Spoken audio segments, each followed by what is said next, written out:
Hi. Vegetarians பொறுத்த வரைக்கும் சோய் beans, சோயால இருந்து வரக்கூடிய புரோட்டீன் வந்து ஒரு கம்ப்ளீட் புரோட்டீன். நேச்சுரல் புரோட்டீனும் நிறையவே இருக்கு. பிளஸ் நேச்சுரல் ஃபேட்டும் இருக்கு. அண்ட் ஃபைபர் எல்லாமே இருக்கு.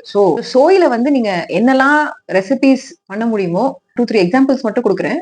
அது மத்தபடி நீங்க வந்து நீங்களே கிரியேட்டிவா நிறைய யோசிங்க. இல்லன்னா YouTubeலயே நிறைய வீடியோஸ் இருக்கு. அந்த மாதிரி சோய் வச்சு என்னெல்லாம் பண்ணலாம் அப்படின்னு நீங்க பாரு. விலையும் மலிவு தான். அதனால cheap and best source of protein vegetarians பொறுத்த வரைக்கும் அப்படின்னு நான் சொல்லுவேன். சோய் பீன்ஸ் வந்து நீங்க அப்படியே ரோஸ்டடா, அதாவது வந்து அத அப்படியே நம்ம ரோஸ்ட் பண்ணி சாப்பிட முடியாது. அட்லீஸ்ட் ஒரு 2 to 3 ஹவர்ஸ் அத வந்து ஊற வைக்கணும். தண்ணியில ஊற வச்சுட்டு அப்புறமா அத வந்து ட்ரை பண்ணிட்டு, வெயில்லன்னு இல்ல, வீட்லயே வந்து ஒரு ஃபேனுக்கு அடியில கூட ஒரு 2, 3 ஹவர்ஸ் ட்ரை பண்ணிட்டு, அதோட அந்த தண்ணி எல்லாம் போனதுக்கு அப்புறமா சாண்ட்ல எப்படி கடலை வறுப்பாங்க இல்லையா? அந்த மாரி வந்து மண்ணு இல்லன்னா சால்ட் அந்த மாரி போட்டு அத ஒரு 10 to 15 மினிட்ஸ் ஸ்லோ ரோஸ்ட் பண்ணிட்டு, அப்புறம் அந்த மண்ணு அதெல்லாம் வந்து சால்ட் அத வந்து ஜல்லடையில எடுத்துட்டு, அந்த நீங்க ரோஸ்ட் பண்ணி வச்சிருக்கீங்க இல்லையா? அந்த ரோஸ்டட் சோய் பீன்ஸ் அத வந்து நீங்க வறுத்த கடலை மாரி இந்த வறுத்த சோயா பீன்ஸ் அப்படின்னே நீங்க சும்மாவே சாப்பிடலாம். இந்த ரோஸ்டட் சோயா இது வந்து 100 கிராம் உங்களால சாப்பிட முடியுமான்னு தெரியல. 100 கிராம் சாப்பிட்டீங்கன்னா ஈஸியா 30 கிராம்ஸ் புரோட்டீன். நீங்க வேற எதுவுமே பண்ண வேண்டாம். வறுத்த சோய் பீன்ஸ் வந்து 100 கிராம்ல 30 கிராம் இருக்கு. நீங்க ஜஸ்ட் அத மட்டும் சாப்பிட்டாலே உங்களுக்கு ஈஸியா 30 கிராம் புரோட்டீன் 1 மீலுக்கு கிடைச்சிரும். ஃபேட், ஃபைபர் எல்லாமே இருக்கு. உங்களுக்கு அது ஃபில்லிங்கா தான் இருக்கும். மீல் மேக்கர் அப்படின்னு சொல்லுவோம் இல்லைங்களா? Soya chunks meal maker. இத பத்தி கொஞ்சம் பேர் கேட்டிருந்தீங்க. இந்த மீல் மேக்கர்ல வந்து புர்ஜி. இந்த சோயா சங்க்ஸ்ன்னு எடுக்கும்பொழுது 50 கிராம் சோயா சங்க்ஸ்ல 25 கிராம்ஸ் பாதிக்கு பாதி புரோட்டீன் இருக்கும். இந்த சோயா சங்க்ஸ் வந்து ஒரு 50 கிராம் ட்ரை வெயிட்ல சொல்றேன். அத வந்து நீங்க குக் பண்ணி ஊற வச்சு குக் பண்ணி வெஜிடபிள்ஸோட நீங்க புர்ஜி பண்ணி அத சாப்பிடுறீங்க. பிளஸ் வந்து ஒரு கப் ஆஃப் கர்ட் குடிக்கிறீங்க அப்படின்னாலே ஈஸியா உங்களுக்கு 30 கிராம்ஸ் ஆஃப் புரோட்டீன் அந்த மீல்ல கிடைச்சிரும். அப்படி இல்ல எனக்கு வந்து இந்த ஸ்கிராம்பிள்லாம் எனக்கு வேண்டாம் மேடம், வேற ஏதாவது நம்ம சாப்பிடலாமான்னா, அது ஃபுல்லாவே அந்த சோயா சங்க்ஸ் வந்து ஸ்கிராம்பிள் பண்ணாம தஹி தடுக்கா, அதாவது மசாலா தயிர் அப்படி இருக்கு இல்லைங்களா? அந்த மாதிரி ஒரு ரெசிபி இருக்கு. அத நீங்க ட்ரை பண்ணுங்க. அந்த மசாலா தயிர்ல வந்து இந்த சோயா சங்க்ஸ வேக வச்சதுக்கு அப்புறமா இத மிக்ஸ் பண்ணி நம்ம சாப்பிடலாம். அதுவும் ரொம்ப நல்லா இருக்கும். ஏன் வந்து நான் வந்து தயிரோட மிக்ஸ் பண்ண சொல்லிட்டே இருக்கேன். இந்த சோயா புர்ஜியா இருக்கட்டும், இல்லன்னா சோயா ஃபுல்லாவே நீங்க வந்து சாப்பிடுறதா இருந்தாலும் தயிரோட ஏன் நான் மிக்ஸ் பண்ண சொல்றேன்னா, இந்த சோயா சங்க்ஸ் வந்து எப்படி வருது அப்படின்னா, அதுல கார்ப்ஸ் அண்ட் புரோட்டீன் மட்டும் தான் இருக்கே தவிர, அதுல வந்து ஃபேட் கிடையாது. சோயா பீன்ஸ்ல வந்து நேச்சுரல் ஃபேட் இருக்கு. ஆனா இந்த சோயா சங்க்ஸ்ல வந்து நேச்சுரல் ஃபேட் கிடையாது. இது வந்து டீஃபேட்டட் சோயா அப்படின்னு சொல்லுவாங்க. அதுல உள்ள ஃபேட்டை எடுத்துட்டு தான் உங்களுக்கு புரோட்டீன் அண்ட் கார்ப்ஸ் இதுல குடுக்குறாங்க. அதனால நீங்க நேச்சுரல் ஃபேட்டை இன்க்ளூட் பண்ணாதான் உங்களுக்கு வந்து அந்த வயிறு ஃபுல்லா இருக்கும். வயிறு ஃபுல்லா இல்லன்னா மறுபடியும் நீங்க இன்னொரு 2, 3 ஹவர்ஸ்ல எதையாவது சாப்பிட ஆரம்பிச்சிருவீங்க. அந்த வயிறு ஃபில்லிங் எஃபெக்டும் இருக்கணும். நேச்சுரல் ஃபேட்டும் உங்க டயட்ல இருக்கணும். அப்பதான் வந்து அந்த வயிறு ஃபுல்லா இருக்கும். அடுத்தது நம்ம ஒரு 4, 5 ஹவர்ஸ்க்கு சாப்பிடாம எதையும் சாப்பிடாம இருப்போம். அப்படிங்கிறதுக்காக கர்டு கர்டையும் இந்த சோயா சங்க்ஸ், எப்பயுமே சோயா சங்க்ஸோட இந்த கர்டை வந்து நீங்க மிக்ஸ் பண்ணி சாப்பிட்டீங்க அப்படின்னா உங்களுக்கு நேச்சுரல் ஃபேட்டும் ஈஸியா கிடைச்சிரும். நம்பர் 1 வந்து ரோஸ்டட் வறுத்த சோயா. அத வந்து நீங்க அதே ஒரு மீலா சாப்பிடலாம். அதுல ஈஸியா உங்களுக்கு 100 கிராம்ல 30 கிராம் கிடைச்சிரும். நம்பர் 2 வந்து மீல் மேக்கர் புர்ஜி வெஜிடபிள்ஸோட பிளஸ் 1 கப் ஆஃப் கர்ட். இதனாலும் உங்களுக்கு 30 கிராம்ஸ் ஆஃப் புரோட்டீன் ஈஸியா கிடைச்சிரும். அப்படி இல்லன்னா மீல் மேக்கரை ஃபுல்லா வச்சுட்டு மசாலா கர்ட் இல்லன்னா தஹி தட்கா அப்படிலாம் சொல்லுவாங்க இல்லையா? அந்த மாதிரி இது ரெண்டையும் நீங்க கம்பைன் பண்ணி சாப்பிட்டீங்கன்னாலும் ஈஸியா 30 கிராம்ஸ் ஆஃப் புரோட்டீன் கிடைச்சிரும். நான் சொல்றது ட்ரை வெயிட். அந்த சோயா சங்க்ஸோட ட்ரை வெயிட்ல 50 கிராம்ஸ் எடுத்தா போதும். உங்களுக்கு 25 கிராம்ஸ் ஆஃப் புரோட்டீன் கிடைச்சிரும். இதெல்லாம் வந்து நீங்க இந்த சோயா வச்சு பண்ணலாம். சோயா வச்சு ஒரு இன்ட்ரெஸ்டிங்கான ஒரு ரெசிபி நான் ஃபைனலா சொல்றேன் உங்களுக்கு. அடுத்தது வந்து நீங்க ஒரு எக் ஃப்ரை அந்த மாதிரி சாப்பிடலாம். எக் ஃப்ரைனா 4 முட்டை வித் மஞ்சக்கருவோட ஃப்ரை, மசாலா எக் ஃப்ரை மாதிரி நீங்க பண்ணிட்டு வித் 1 கப் ஆஃப் கர்ட் அத சாப்பிட்டீங்கன்னாலும் ஈஸியா 30 கிராம்ஸ் ஆஃப் புரோட்டீன் உங்களுக்கு கிடைச்சிரும். ஃபைபர் வேணுங்கிறதுக்கு நீங்க தாராளமா வெஜிடபிள்ஸ் லைக் குக்கும்பர், கேரட் அந்த மாதிரி எடுத்துக்கலாம். இல்ல வீட்ல உங்களுக்கு ஏதாவது அன்னைக்கு பொரியல், கூட்டு செஞ்சிருந்தாங்கன்னா அத வந்து நீங்க கம்பைன் பண்ணி சாப்பிட்டுக்கலாம். ஆனியன் சீஸ் ஆம்லெட், அதாவது ஆனியன் நல்ல ஒரு பெரிய வெங்காயம் அப்படி இல்லைன்னா ஒரு 1.5 வெங்காயம் எடுத்துட்டு பிளஸ் வந்து 2 ஸ்லைஸ் ஆஃப் சீஸ், 4 முட்டை இது எல்லாத்தையும் சேர்த்து ஒரு ஆம்லெட் மாதிரி நீங்க சாப்பிட்டீங்க அப்படின்னாலே பயங்கர ஹெவி அண்ட் ஃபில்லிங்கா இருக்கும். அண்ட் இதுல ஈஸியா உங்களுக்கு 30 கிராம்ஸ் ஆஃப் புரோட்டீன் கிடைச்சிரும். பிளஸ் ஃபைபர் வேணுங்கிறதுக்காக நீங்க வந்து அந்த ஆனியன்ஸ்லயே கொஞ்சம் ஃபைபர் இருக்கு. எக்ஸ்ட்ராவா நீங்க வந்து குக்கும்பர், கேரட் அந்த மாதிரி எடுத்துக்கலாம். அப்படி இல்லைன்னா அன்னைக்கு வீட்ல என்ன கூட்டு, பொரியல் அதை வந்து நீங்க சாப்பிட்டுக்கோங்க. ஆனா கட்டாயம் ஃபைபர் சாப்பிடணும்.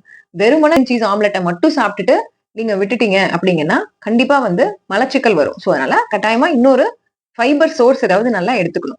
அடுத்து வந்து பன்னீர் ஃப்ரை பண்ணலாம். அதாவது அப்படியே நீங்க கியூப்ஸா கட் பண்ணி வச்சிருக்கிற பன்னீரை வந்து தோசை டவால டீப் ஃப்ரை கிடையாது. கடையில தர மாதிரி பன்னீர் 65 அந்த மாதிரி கடலை மாவெல்லாம் போட்டு உருட்டி அந்த மாதிரி கிடையவே கிடையாது. எதுவுமே இல்ல. ஜஸ்ட் பிளைனா பன்னீரை வந்து லேசா ஒரு 1.5 ஸ்பூன் 2 ஸ்பூன் நெய் விட்டு அப்படியே தோசை டவால வந்து நீங்க ஃப்ரை பண்ணலாம்.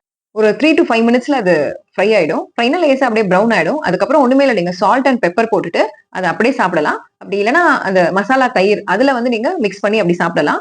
கூட வந்து கட்டாயமா வெஜிடபிள்ஸ் சாப்பிடணும். குக்கும்பர், கேரட், இல்லைன்னா வீட்டுல செஞ்ச கூட்டு பொரியல் ஏதோ ஒண்ணு ஒரு கப் நிறைய கட்டாயம் சாப்பிடணும். ப்ரொக்கோலி வித் கிரீமி டிப் அப்படின்னு ஒரு ரெசிபி நான் சொல்றேன். இது எனக்கு ரொம்ப பிடிச்ச ரெசிபி. ப்ரொக்கோலியை வந்து ஸ்டீம் பண்ணி வேக வச்சுக்கோங்க. அப்புறம் இந்த டோஃபு இருக்கு இல்லைங்களா, அதாவது இந்த சோயில இருந்து வரக்கூடிய டோஃபு அப்படிங்கிற ஒரு புரோட்டீன் சோர்ஸ் அது. அதை நீங்க வீட்டிலே செஞ்சுக்கலாம். அப்படி இல்லைன்னா கடையில வாங்கிக்கலாம். ஸோ இதுல வந்து ஒரு 150 கிராம்ஸ் ஆஃப் டோஃபுவை தேவையான அளவுக்கு பூண்டு, ஜீரகம், சால்ட், பெப்பர் இதை போட்டு கொஞ்சம் வாட்டர் விட்டு நீங்க பிளெண்ட் பண்றீங்க அப்படின்னா நல்லா கிரீமி ஆகிற வரைக்கும் நீங்க பிளெண்ட் பண்ணலாம். இந்த டிப்பை வந்து வெஜிடபிள்ஸ், நான் வந்து ப்ரொக்கோலி தொட்டு இதுல சாப்பிட்டுருக்கேன். நீங்க வந்து உங்களுக்கு என்ன வெஜிடபிள் வேணுமோ ஸ்டீம் பண்ணி ஒரு வெஜிடபிள், காலிஃபிளவர், ப்ரொக்கோலி, ஏதோ ஒன்று, இந்த ப்ரொக்கோலி அண்ட் டோஃபு டிப் இதுல மட்டுமே உங்களுக்கு ஈஸியா 25 கிராம்ஸ் ப்ரோட்டீன் கிடைச்சிரும். Simple tip. ஏன்னா வந்து கொஞ்சம் பேர் எனக்கு ப்ரோட்டீன் பவுடர் சொல்லுங்க மேடம், எனக்கு ப்ரோட்டீன் பவுடர் வேணும், நான் வந்து பிஸி டேலனால வந்து நான் போய் ஏதோ குக் பண்ண முடியலன்னா எனக்கு கொஞ்சம் ஈஸியா ப்ரோட்டீன் வேணும்னா என்ன பண்றது அப்படின்னு கேட்டிருந்தீங்க. ஸோ ப்ரோட்டீன் பவுடர் நீங்க வீட்லயே பண்ணிக்கோங்க. எப்படின்னா இந்த சோய் வச்சுதான், சோய் ப்ரோட்டீன் அப்படின்னு நீங்க வீட்லயே பண்ணிக்கலாம். நான் ஏற்கனவே சொன்னேன் இல்லையா, நீங்க ரோஸ்ட் பண்ணியே சாப்பிடலாம்னு சொல்லிட்டு, அதே மாதிரி ஊற வச்சு ஒரு 2 to 3 ஹவர்ஸ் ஊற வச்சு நிழல்ல, அதாவது அண்டர் ஃபேனே நீங்க காய வச்சுட்டு ஒரு 2 to 3 ஹவர்ஸ், அதுக்கப்புறம் அந்த சாண்டில போட்டு வறுத்துக்கோங்க. அப்படி இல்லைன்னா உங்ககிட்ட மைக்ரோவேவ் ஓவன் இருக்கு அப்படின்னா அதுல போட்டு கூட நீங்க ரோஸ்ட் பண்ணிக்கோங்க. ஸோ ரோஸ்ட் ஆனதுக்கு அப்புறமா அதை வந்து ஒரு பவுடர் பண்ணி நீங்க வச்சுக்கலாம். 100 கிராம்ஸை வந்து நீங்க ரோஸ்ட் பண்ணி பவுடர் பண்ணி வச்சிருக்கீங்க அப்படின்னா அதுல 30 கிராம்ஸ் ஆஃப் ப்ரோட்டீன் இருக்கு அப்படின்னு அர்த்தம். இந்த பவுடரை வந்து நீங்க 1 கப் ஆஃப் கர்ட்ல 1 டேபிள் ஸ்பூன் எடுத்தீங்கன்னா 1 டேபிள் ஸ்பூன் 15 கிராம்ஸ்ல உங்களுக்கு 4.5 கிராம்ஸ் இந்த சோய் ப்ரோட்டீன் பவுடர் உங்களுக்கு ரெடி ஆயிடும். ஸோ ஒரு கப் ஆஃப் கர்ட்ல 4 கிராம்ஸ் இருக்கு. இதை நீங்க வந்து ஒரு டேபிள் ஸ்பூன் மிக்ஸ் பண்றீங்க அப்படின்னா அந்த கப் ஆஃப் கர்ட்ல மட்டுமே உங்களுக்கு 8.5 to 9 கிராம்ஸ் ஆஃப் ப்ரோட்டீன் கிடைக்கும். ஸோ 2 டேபிள் ஸ்பூனு இந்த சோய் பவுடர் பிளஸ் வந்து ஒரு cup of curd, 1 tablespoon chia seeds. Chia seeds வந்து ஒரு டேபிள் ஸ்பூன்ல மட்டுமே 4 கிராம் ஆஃப் ப்ரோட்டீன் இருக்கு. அதுலயும் வந்து ஃபைபர், நேச்சுரல் ஃபேட் எல்லாமே இருக்கு. ஸோ இந்த 4ஐயும் நீங்க மிக்ஸ் பண்ணி சாப்பிடுறீங்கனாலே ஈஸியா 17 கிராம்ஸ் ப்ரோட்டீன் உங்களுக்கு கிடைச்சிரும். இதோட கூட ஒரு மீடியம் சைஸ் கொய்யா அதை நீங்க சாப்பிடலாம். ஈஸியா 20 கிராம்ஸ் ஆஃப் ப்ரோட்டீன் உங்களுக்கு கிடைச்சிரும்.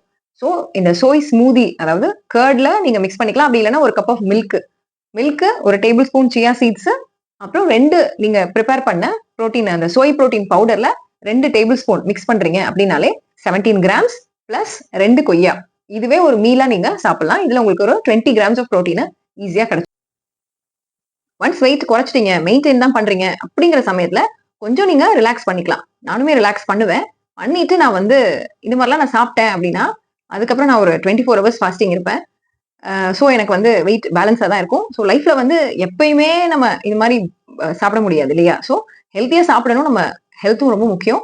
அப்படி சாப்பிட்டுக்கணும். பிளஸ் வந்து நம்ம அப்பப்போ லைஃப்ல நடக்கிறதையும் என்ஜாய் பண்ணிக்கணும். அப்படி பண்ணோம்னா அதுக்கு தகுந்த மாதிரி நம்ம ஃபாஸ்டிங், ஸோ ஃபாஸ்டிங், ஃபீஸ்டிங் ரெண்டையுமே வந்து நம்ம பேலன்ஸ் பண்ணி கொண்டு போனோம் அப்படின்னா நம்ம உடம்புல உள்ள வெயிட்டும் வந்து பேலன்ஸா நம்மளுக்கு இருக்கும்.